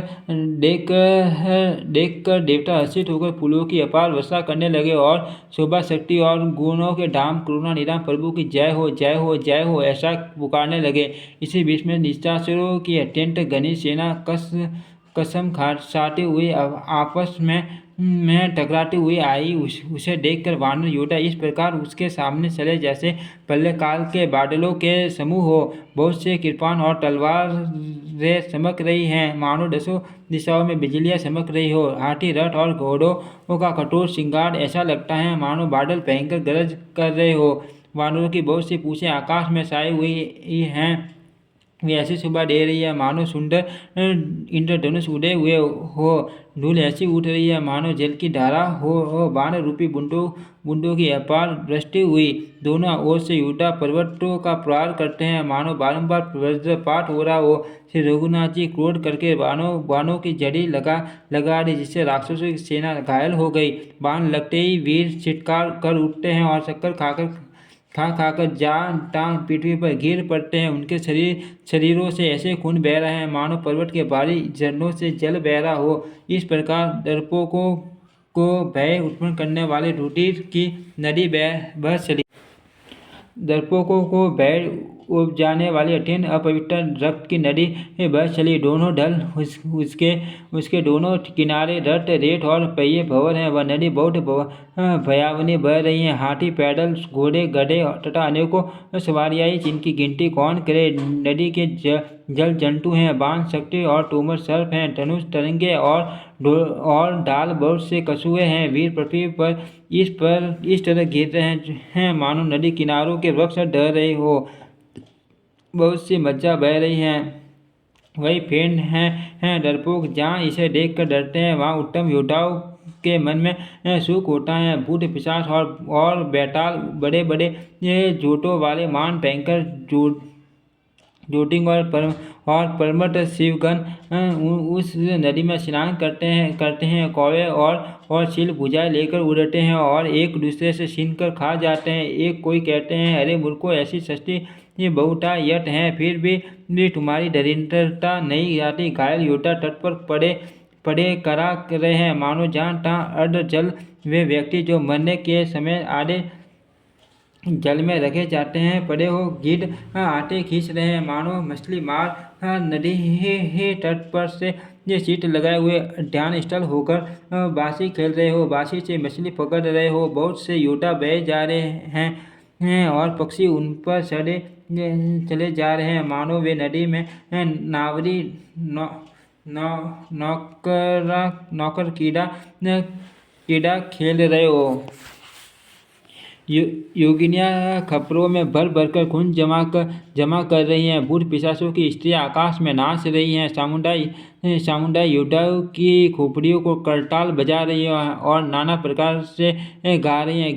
गिद्धों के समूह कट कट कर शब्द करते हुए मुर्दों को खाते हुआ करते और पेट भर जाने पर एक दूसरे को डांटते हैं। करोड़ों दर्द बिना सिर के घूम रहे हैं और सिर पृथ्वी पर पड़े जय जय बोल रहे हैं। मुंड कटे सिर जय जय बोलते हैं और प्रचंड ढूंढ ढेर बिना सिर के दौड़ते हैं। पक्षी खोपड़ियों में उलझ कर परस्पर लड़ते मरते हैं। उत्तम योद्धा दूसरे योद्धाओं को ढा रहे हैं। श्री रामचंद्र जी के बल से दर्पित हुए वानर राक्षसों के झुंडों को मचलते डालते हैं। श्री राम जी के बाण समूह से मरे हुए योद्धा लड़ाई के मैदान में सो रहे हैं। रावण के हत्या में विचारा कि राक्षसों का नाश हो गया, मैं अकेला हूँ और वानर भालू बहुत हैं, इसलिए मैं अब अपार माया रसूँ। देवताओं ने प्रभु को पैदल बिना सवारी के युद्ध करते देखा तो उनके हत्या में बड़ा भारी शोक दुख उत्पन्न हुआ। फिर किया था, इंद्र ने तुरंत अपना रथ भेज दिया। उसका सारथी मातली उसके साथ उसे ले आया। उसे दिव्य, अनुपम और तेज के पुंज तेजों में रथ पर कुशलपुरी के राजा श्री रामचंद्र जी हर्षित होकर चढ़े। उसमें 4 चंचल, मनोहर, अजर, अमर और मन की गति के समान शीघ्र चलने वाले देवलोक के घोड़े जुटे थे। श्री रघुनाथ जी को रथ पर चढ़े देखकर वानर विशेष बल पाकर दौड़े। वानरों की मार सही नहीं जाते, तब रावण ने माया फैलाई। एक श्री रघुवीर की वह माया नहीं लगी। वह सब वानरों ने और लक्ष्मण जी से भी उस माया को सच मान लिया। वानरों ने राक्षसी और सेना में भाई लक्ष्मण सहित बहुत से रामों को देखा। बहुत से राम लक्ष्मण देखकर वानर भालू मन में मिथ्या डर से बहुत ही डर गए। लक्ष्मण जी सहित वे मानो चित्र लिखे से जाके टाँग खड़े देखने लगे। अपनी सेना को आश्चर्यचकित देखकर कुशलपति भगवान हरि दुखों के हरने वाले श्री राम जी ने हंसकर धनुष बाण चढ़ाकर पल भर में सारी माया हर ली। वानरों की सारी सेना हर्षित हो गई। फिर श्री राम जी सबकी ओर देखकर गंभीर वचन बोले, हे वीरों, तुम सब बहुत ही थक गए हो, इसलिए अब मेरा और रावण का दंड युद्ध देखो। ऐसा कहकर श्री रघुनाथ जी ने ब्राह्मणों के शरण कमलों में सिर नवाया और फिर रथ चलाया। तब रावण के हृदय में क्रोध छा गया और वह गरजता तथा ललकारता हुआ सामने दौड़ा। उसने कहा, अरे तपस्वी सुनो, तुमने युद्ध में जिन योद्धाओं को जीता है, मैं उनके समान नहीं। मेरा नाम रावण है। मेरा यह सारा जगत जानता है। लोकपाल तक जिसके कैद खाने में पड़े हैं। तुमने खर, दूषण और विराट को मारा। बेचारे बाली का व्याह की तरह वध किया। बड़े बड़े राक्षस योद्धाओं के समूह का संहार किया और कुंभकर्ण तथा मेघनाद को भी मारा। अरे राजा, यदि तुम रण से भाग न गए तो आज मैं वह सारा वैर निकाल लूँगा। आज मैं तुम्हें निश्चय ही काल के हवाले कर दूंगा। तुम कठिन रावण के पाले पड़े हो। रावण के दुर्वचन सुनकर और उसे कालवश जान कृपा निधान श्री राम जी ने हंसकर यह वचन कहा, तुम्हारी सारी प्रभुता जैसा तुम कहते हो बिल्कुल सच है, पर अब व्यर्थ बकवाद न करो, अपना पुरुषार्थ दिखलाओ। व्यर्थ बकवाद करके अपने सुंदर यश का नाश न करो। क्षमा करना, तुम्हें नीति सुनाता हूँ। सुनो, संसार में 3 प्रकार के पुरुष होते हैं, पाटल, गुलाब, आम और कटल के समान। एक पाटल फूल देते हैं और एक आम फूल और फल दोनों देते हैं, और एक कटल में केवल फल ही लगते हैं। इसी प्रकार पुरुषों में एक कहते हैं करते नहीं, दूसरे कहते हैं और करते भी हैं, और एक तीसरे केवल करते हैं पर वाणी से कहते नहीं। श्री राम जी के वचन सुनकर वह खूब हंसा और बोला, मुझे ज्ञान सिखाते हो। उस समय वैर करते तो नहीं डरे, अब प्राण प्यारे लग रहे हैं। दुर्वचन कहकर रावण क्रुद्ध होकर वज्र के समान बाण छोड़ने लगा। अनेकों आकार के बाण दौड़े और दिशा विदिशा तथा आकाश और पृथ्वी में सब जगह छा गए। श्री रघुवीर ने अग्नि बाण छोड़ा, जिससे रावण के सब बाण क्षण भर में भस्म हो गए। तब उसने खिंचाकर तीक्ष्ण शक्ति छोड़ी, किंतु श्री रामचंद्र जी ने उसको बाण के साथ वापस भेज दिया। वह करोड़ों चक्र और त्रिशूल चलाता है, परंतु प्रभु उन्हें बिना ही परिश्रम काट कर हटा देते हैं। रावण के बाण किस प्रकार निष्फल होते हैं, जैसे दुष्ट मनुष्य सब मनोरथ। तब उसने श्री राम जी के सारथी को 100 बाण मारे। वह श्री राम जी की जय पुकार कर पृथ्वी पर गिर पड़ा। श्री राम जी ने कृपा करके सारथी को उठाया था। प्रभु अत्यंत क्रोध को प्राप्त हुए। युद्ध के शत्रु के विरुद्ध श्री रघुनाथ जी क्रोधित हुए। तब तरकस में बाण कसन चाहने लगे, बाल निकलने को आतुर होने लगे। उनके धनुष का अत्यंत प्रचंड शब्द टंकार सुनकर मनुष्य पक्षी सब राक्षस वाताग्रस्त हो गए, अत्यंत भयभीत हो गए। मंदोदरी का हृदय कांप उठा। समुद्र, कच्छप, पृथ्वी और पर्वत डर गए। दिशाओं के हाथी पृथ्वी को दांतों से पकड़कर चिंगारने लगे। यह कौतुक देखकर देवता हंसे। धनुष को कान तक तान कर श्री रामचंद्र जी ने भयानक बाण छोड़े। श्री राम जी के बाण समूह ऐसे चले मानो सर्प लहराते हुए जा रहे हो। बाण ऐसे चले मानो पंख वाले सर्प उड़ रहे हो। उन्होंने पहले सारथी और घोड़ों को मार डाला, फिर रथ को चूर कर के ध्वजा और पटाखों को गिरा दिया। तब रावण बड़े जोर से गरजा, पर भीतर से उसका बल थक गया था। तुरंत दूसरे रथ पर चढ़कर खिसिया कर उसने नाना प्रकार के अस्त्र शस्त्र छोड़े। उसके सब उद्योग वैसे ही निष्फल हो रहे हैं जैसे पंडरों में लगे हुए सीट वाले मनुष्य के होते हैं। तब रावण ने 10 त्रिशूल चलाए और श्री राम जी के चारों घोड़ों को मारकर पृथ्वी पर गिरा दिया। घोड़ों को उठाकर श्री रघुनाथ जी ने क्रोध करके धनुष खींचकर बाण छोड़े। रावण के सिर रूपी कमल वन में विचरण करने वाले श्री रघुवीर के बाण रूप भंवरों की पंक्ति चली। श्री रामचंद्र जी ने उसके 10 सिरों में 10 बाण मारे, जो आर पार हो गए और सिरों से रक्त के प्रणाले बह चले। रूढ़ित बैठे हुए ही बलवान रावण दौड़ा। प्रभु ने फिर धनुष पर बाण चंडान किया। श्री रघुवीर ने 30 बाण मारे और 20 भुजाओं समेत 10 सिर काटकर पृथ्वी पर गिरा दिए। सिर और हाथ काटते ही फिर नए हो गए। श्री राम जी ने फिर भुजाओं और सिरों को काट गिराया। इस तरह प्रभु ने बहुत बार भुजाएं और सिर काटे, परंतु काटते ही वे तुरंत फिर नए हो गए। प्रभु बार बार उसकी भुजा और सिरों को काट रहे हैं, क्योंकि कौशलपति श्री राम जी बड़े कौतुक हैं। आकाश में सिर और बाहु ऐसे छा गए हैं मानो असंख्य केतु और राहु हो, मानो अनेकों राहु और केतु रुधिर बहाते हुए आकाश मार्ग से दौड़ रहे हो। श्री रघुवीर के प्रचंड बाण को बार बार लगने से वे पृथ्वी पर गिरने नहीं पाते। एक एक बाण से समूह के समूह सिर सीधे हुए आकाश में उड़ते ऐसे शोभा दे रहे हैं, मानो सूर्य की किरण में क्रोध करके जहाँ राहुओं को फिरो रही हो। जैसे जैसे प्रभु उसके सिरों को काटते हैं, वैसे वैसे ही वे अपार होते जाते हैं। जैसे विषयों का सेवन करने से काम उन्हें भोगों की इच्छा दिन प्रतिदिन नया नया बढ़ता जाता है। सिरों की बाढ़ देखकर रावण को अपना स्मरण भूल गया और बड़ा गहरा क्रोध हुआ। वह मान अभिमानी मूर्ख गर्जा और 10 धनुषों को टांग कर दौड़ा। रणभूमि में रावण ने क्रोध किया और बाण बरसाकर श्री रघुनाथ जी के रथ को ढक दिया। एक दंड घड़ी तक रथ दिखलाई न पड़ा, मानो कुएं में सूर्य छिप गया हो।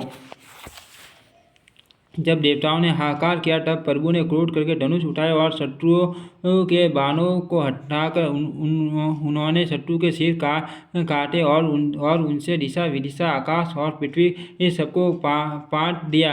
काटे हुए सिर आकाश मार्ग से दौड़ते हैं और जय जय की ध्वनि करके भय उत्पन्न करते हैं। लक्ष्मण और वानरराज सुग्रीव कहाँ हैं? कौशलपति रघुवीर कहाँ हैं? राम कहाँ हैं? यह कहकर सिरों के समूह दौड़े। उन्हें देखकर वानर भाग चले।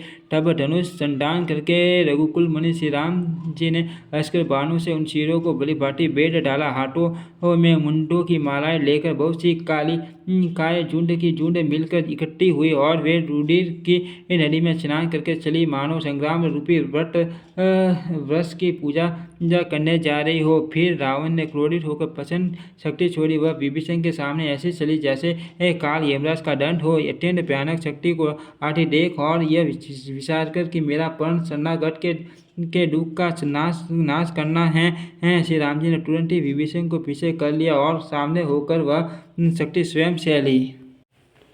शक्ति लगने से उन्हें कुछ मूर्छा हो गई। प्रभु ने तो यह लीला की, पर देवताओं को व्याकुलता हुई। प्रभु को श्रम शारीरिक कष्ट प्राप्त हुआ देखकर विभीषण क्रोधित हो हाथ में गदा लेकर दौड़े और बोले, अरे अभागे मूर्ख निश दुर्बुद्धि, तूने देवता मनुष्य मुनि नाग सभी से विरोध किया। तूने आदर से शिवजी को शीश चढ़ाया, इसी से एक एक करके बदले में करोड़ों पाए। उसी कारण से अरे दुष्ट, तू अब तक बचा है, किंतु अब काल तेरे सिर पर नाच रहा है। अरे मूर्ख, तू राम विमुख होकर संपत्ति सुख चाहता है। ऐसा कहकर विभीषण ने रावण की छाती के बीचों बीच गदा मारी। बीच छाती में कठोर गदा की घोर और कठिन चोट लगते ही वह पृथ्वी पर गिर पड़ा। उसके 10 मुखों से रुधिर बहने लगा। वह अपने को फिर संभाल कर क्रोध में भरा हुआ दौड़ा। दोनों अत्यंत बलवान योद्धा भिड़ गए और मल युद्ध में एक दूसरे के विरुद्ध होकर मारने लगे। श्री रघुवीर के बल से गरुड़ विभीषण उसको रावण जैसे जग विजय योद्धाओं को पासंग के बराबर भी नहीं समझते। शिवजी कहते हैं, हे उमा, विभीषण क्या कभी रावण के सामने आंख उठाकर भी देख सकता था, परंतु अब वही काल के समान उसे भेद रहा है। यह श्री रघुवीर का ही प्रभाव है।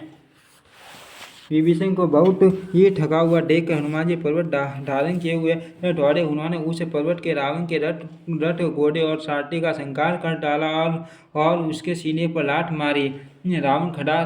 रावण खड़ा रहा, पर उसका शरीर अत्यंत कांपने लगा। विभीषण वहां गए जहाँ सेवकों के रक्षक श्री राम जी थे। फिर रावण ने ललकार कर हनुमान जी को मारा। वे पुष्प फैलाकर आकाश में चले गए।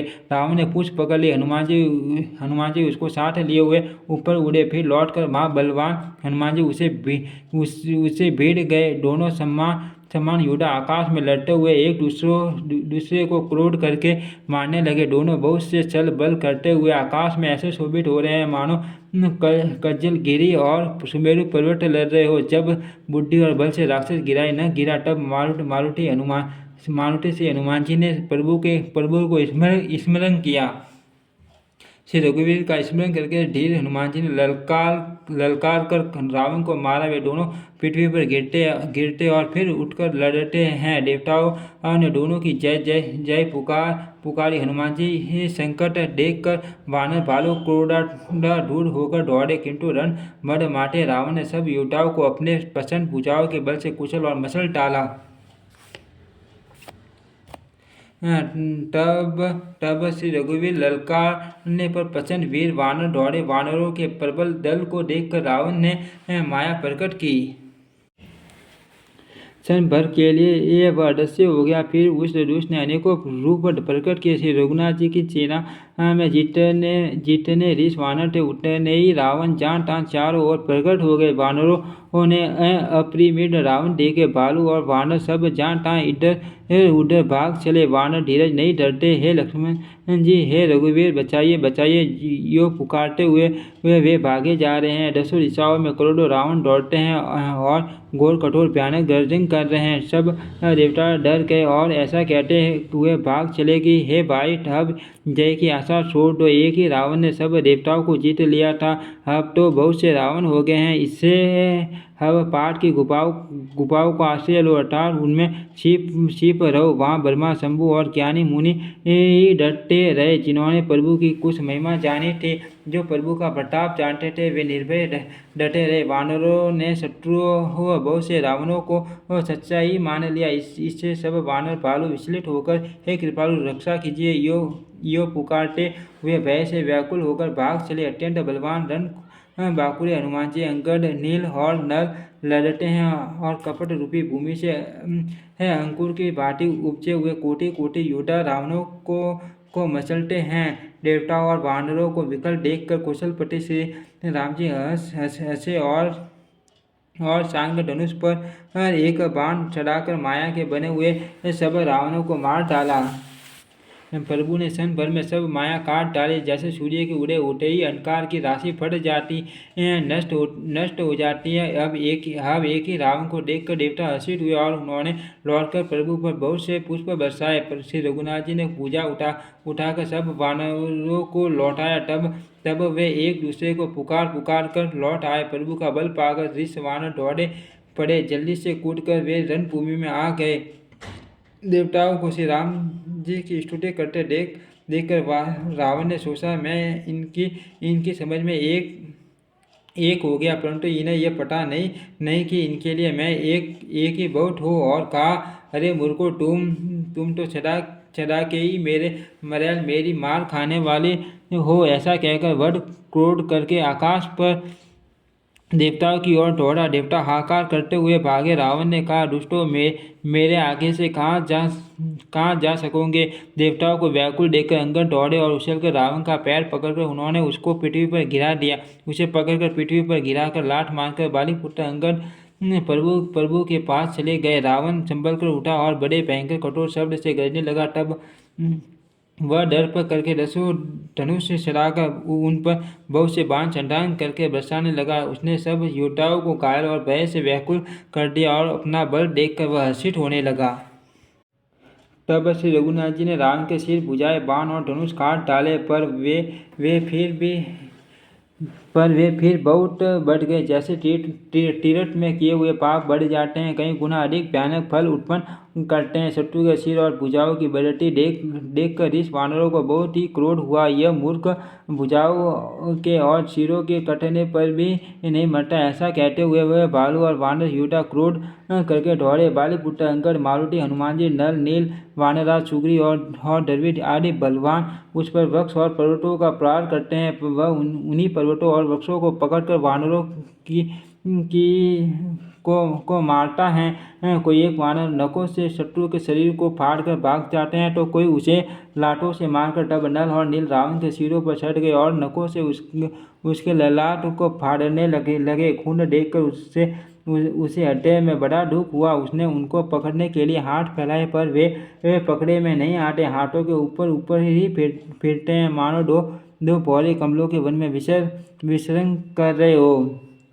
तब उसने क्रोध करके उछलकर दोनों को पकड़ लिया। पृथ्वी पर पटकते समय वे उसकी भुजाओं को मरोड़कर भाग छूटे। उसने क्रोध करके हाथों में 10 धनुष लिए और वानरों को बाणों से मारकर घायल कर दिया। हनुमान जी आदि ये सब वानरों को मूर्छित करके और संध्या का समय पाकर रावण हर्षित हुआ। समस्त वानर वीरों को मूर्छित देखकर रणधीर जाम्बवान दौड़े।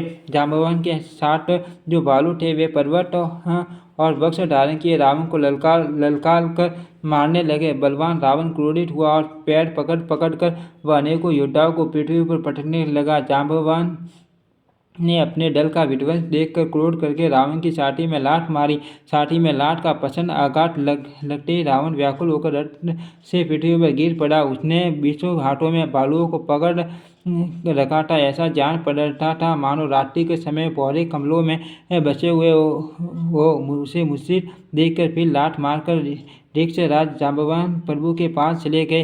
रात्रि जानकर सारथी रावण को रथ में डालकर उसे होश में लाने का उपाय करने लगा। मूर्छा दूर होने पर सब ऋषि वानर प्रभु के पास आए। उधर सब राक्षसों ने बहुत ही भयभीत होकर रावण को घेर लिया। मासा प्रायण 26वां विश्राम। ओम श्री राम सीता मानस नमः।